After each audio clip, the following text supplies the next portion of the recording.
Hello YouTube family, સ્વાગત છે તમારું એક મારા નવા વ્લોગમાં। તો આજે આપણે બનાવવાનો છે ખજૂર પાક।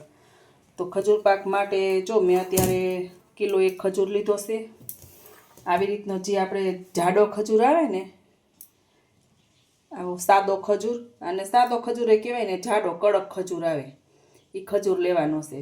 આ ખજૂરથી ખજૂર પાક આપણે તૈયાર જેવો તમે બજારમાં લ્યો ને એવો શાઇનિંગ વાળો બને, એટલે એ માટે આપણે આવી રીતનો કડક ખજૂર લેવાનો છે। અત્યારે મેં એમાંથી બી કાઢી નાખ્યા છે, ઉપરના ટોપા કાઢી અને સાફ કરી અને એકદમ જો બારીક બારીક ઝીણી ઝીણી કટકી કરી લીધી છે। અને આ ખજૂર પાકની એકદમ યુનિક રેસીપી છે, એટલે તમે વિડીયોમાં ઠેઠ લગી બન્યા રહેજો અને આખો વિડીયો પૂરેપૂરો જોજો, તો ખ્યાલ આવશે કે આની અંદર શું શું વસ્તુ આપણે ઉમેરવાની છે અને કઈ રીતે બનાવવાનો છે। અને આ ખજૂર આપણે બાફીને ખજૂર પાક બનાવવાનો છે, એટલે બાફવાનો કેવી રીતે એ હું આગળ તમને કહેતી જાઉં। આપણે તપેલામાં પાણી લઈ લીધું છે અત્યારે, અને આ ખજૂર મેં અત્યારે આવી રીતે કાણાવાળી જે ચારણી આવે ને, ચારણીમાં લીધો છે, ને આને આપણે વરાળે બાફવાનો, એટલે કે સ્ટીમ કરવાનો છે। હવે ગેસ ચાલુ કરી દો, ગેસ ચાલુ કરીને અને આને વરાળ ઉપર બાફવા મૂકી દીધો છે, ને આવી રીતે આપણે એક થાળી કંઈક ઊંધુંમાંથી વારી દેવાનું, અને 20 મિનિટ સુધી આપણે બાફવા દેવાનો છે વરાળે જ। એટલે વચ્ચે 10 મિનિટ પછી ચેક કરી જોશું કેટલો બફાણો, જો નહીં બફાણો હોય તો પાછો આપણે બાફવા મૂકી દઈશું। જો આપણે ચેક કરી જોઈએ હવે કેટલો બફાણો કે કાચો છે।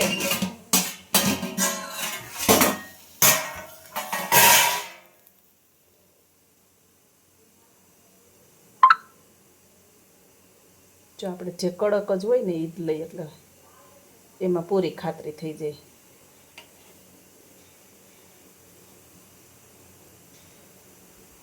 જો એકદમ સોફ્ટ થઈ ગયો છે, તો આપણો ખજૂર 20 મિનિટ બાફ્યો છે, બફાઈ ગયો છે। ગેસ બંધ કરી દે।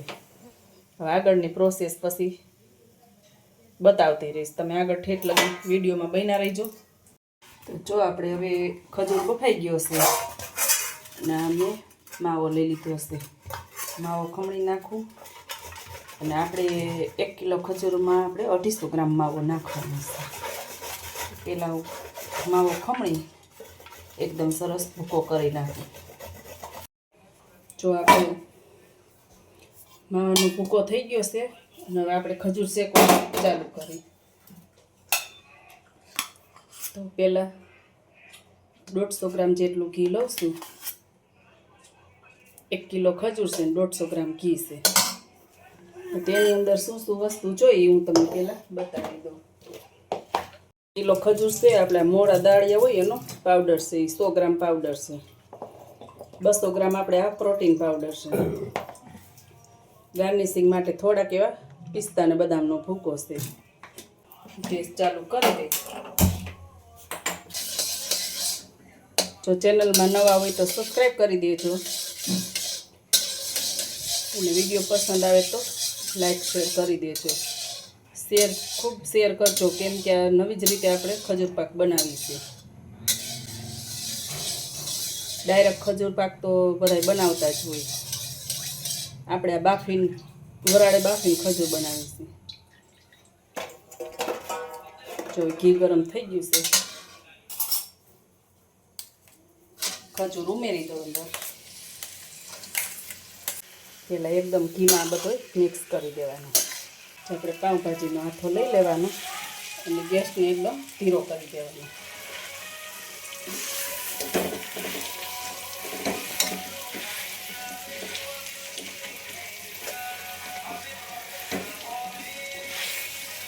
આવી રીતે આપણે પેસ્તો જવાનો, એટલે એકદમ સરસ મિક્સ થઈ જાય। જેમ શેકાશે ને એ મિક્સ થતો જાય। આપણે અત્યારે દાળિયાનો ભૂકો ઉમેરી દીધો છે, હવે એને મિક્સ કરી દઈએ। એક પછી એક આપણે મિક્સ કરતું જવાનું। ના ના, એ ન ફાવે તમને।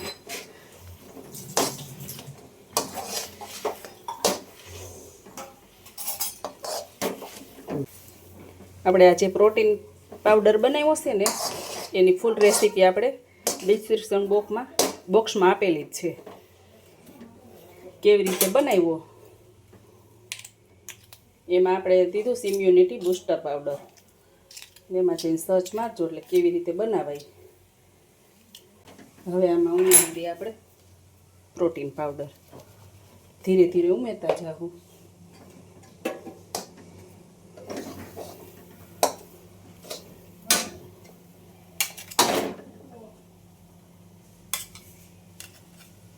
આમાં થોડીક મહેનત વધારે થાય પણ બને બહુ સરસ.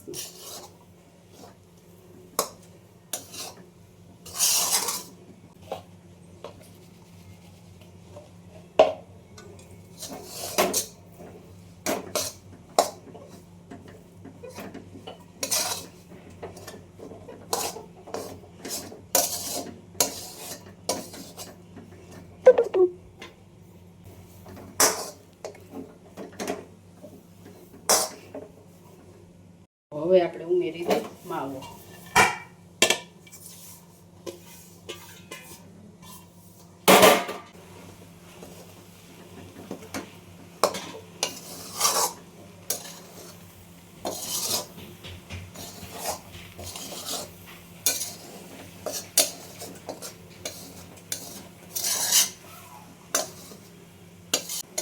અને આપણે એકદમ માવો પીગળી જાય ત્યાં લગી મિક્સ કરતું જવાનું છે.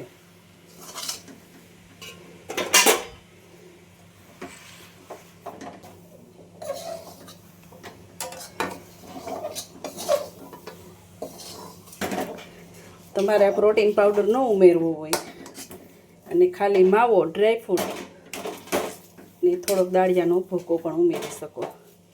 હજી આમાં આપણે ટોપરાનું ખમણ બાકી છે ઉમેરવાનું.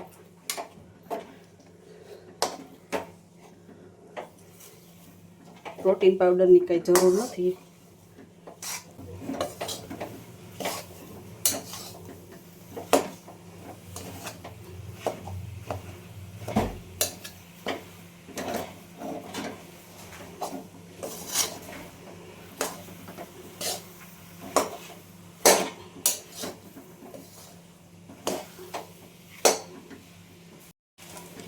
જો 100 ગ્રામમાં ઓછું 60-70 ગ્રામ જેટલું આપણે ટોપરાનું ખમણ ઉમેરશું.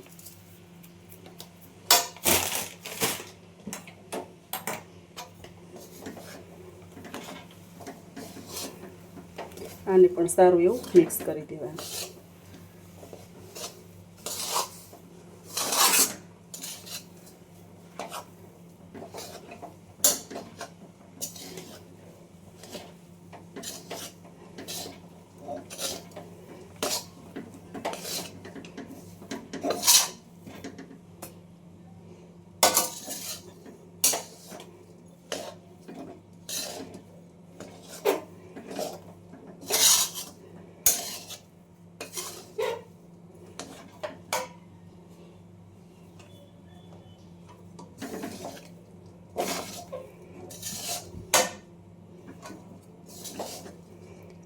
બનીને થઈ ગયું છે તૈયાર. હવે આને આપણે ચોકીમાં પાથરી દઈએ. આવી રીતે આંગળી વડે કિનારી એકદમ સરસ દબાવી દેવાની.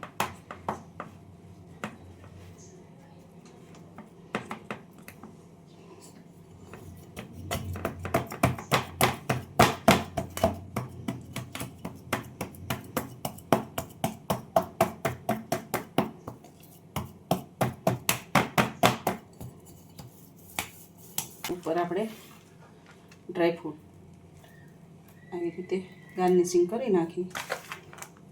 જે ડ્રાયફ્રૂટ તમને ભાવતું હોય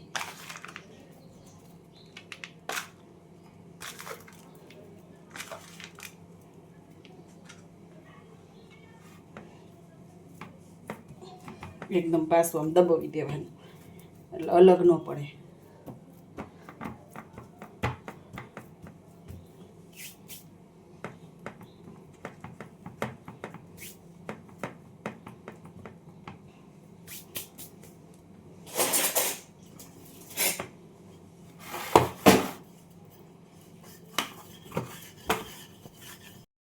આપણો ખજૂર પાક બનીને તૈયાર છે. હવે આને જરીક વાર 30 મિનિટ જેવું રહી જાય પછી ઠરી જાય પછી એને આપણે પીસ કરી લઈશું. ચાલો, જો આપણો આ એકદમ સેટ થઈ ગયું છે ઠરી. ખજૂર પાક. હા તો હવે આના આપણે આવી રીતે પીસ કરી લઈએ. વાહ.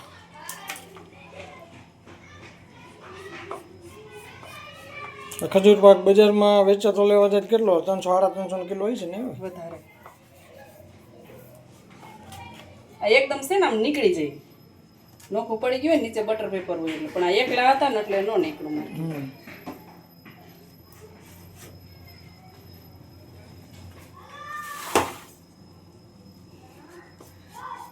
એક નાની કરી દે. ના રે આ બધી નાની જ છે.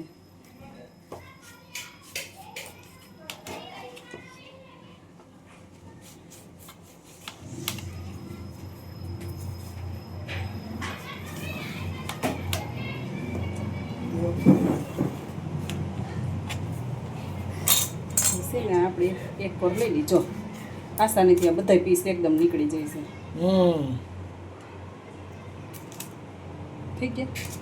અને આ હે ને જરાય ચીકણો ન થાય. બધા એમ કહે છે ખજૂર પાક કરીને સારો ચીકણો થઈ જાય, પણ આવી રીતે કરે ને તો જરાય ચીકણો ન થાય. હું તમને ભાંગીને બતાવું. એકદમ ભાંગી ગઈ. ચીકણી જરાય થાય જ નહીં. નીકળી ગઈ બધી પીસ એક એક અલગ.